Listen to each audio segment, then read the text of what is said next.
Up in the hill of Ben Aikey, nae far fae Aldeer, sits een of the meest neerdien steen circles in the hele Buchan. Victorian schrijver Dr. Pratt in 1958 jaloused that Aikey Brae is een of the few to be spared for the advances of firmen. Lang syne thought to be places that deal with the dark arts, deal worship, ghosties and ghoulies, at dinner pit folk off pinching at steens for firm steadings, dykes and the likes. Pratt ofttimes thought about the sair luck it would come after sic wanton sacrilege. Meddle nae in haly things, for gin ye dee, a weird, I read, some shape will follow thee. Some other folks still waste mine finding it. Aikey fared that 10 folk fae miles around. As well as a the horse cowpen, there was money a fairly, and hundreds of bits a troch, and nae doot money a bit of the lucky fight heather for sale. A weel-kent ballad, the horse fair at Aikey, gars his mind on yon glorious days lang syne.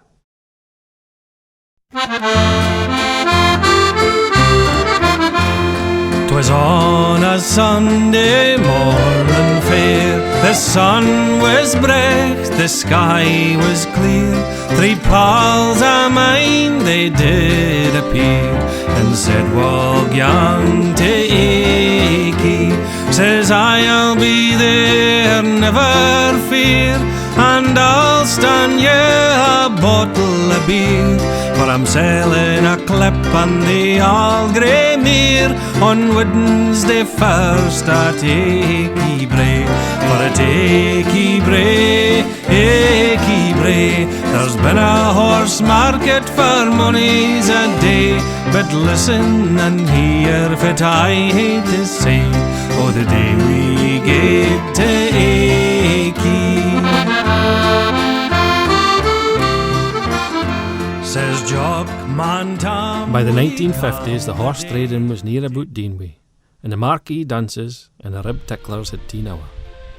Averil Wilson fae Mad, mine's fu a relative of hers, dint her falsers at Aikey.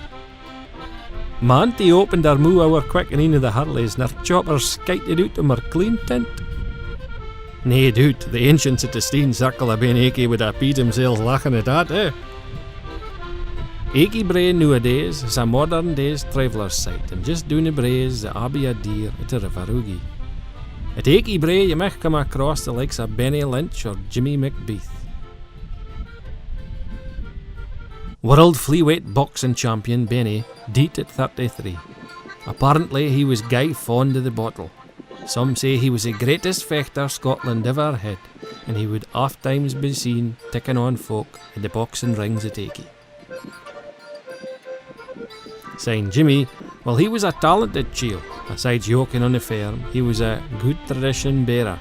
He'd talk songs and tales from sack sleeve to sack sleeve, and he was a rare singer. Aye ready to stand his hand, he was once recorded by Hamish Henderson, and after he died in 1972, he was buried in a pauper's grave, till many years after the folk of Portsoy gave him a headstone. Een of Jimmy's tales speaks about Edward Bruce's rout in the Commons at Aikey in 1308. It was on a Sunday, says Jimmy. Of course, it was just after that Aikey Fair was funded, and there was no sick thing as a man with a pack. It was after the pitched battle, you see. Now, the fair and jocks and genies are all long awa, but whilst if you cock your lug on a bonny Sabbath day, you may still hear the Aikey Fair evangelists singing out fair tricket and clapping awa. Day we gaed tae Aikey, Cheap Johns and quack doctors and grand array were doing a roaring trade that day. I may be old-fashioned, but still I would say fit wise to allude on the Sabbath day. Aikey Brae, my lugs they kept risen for monies a day. I'll gone back to the market, but on a weekday, if I ever gone to Aikey.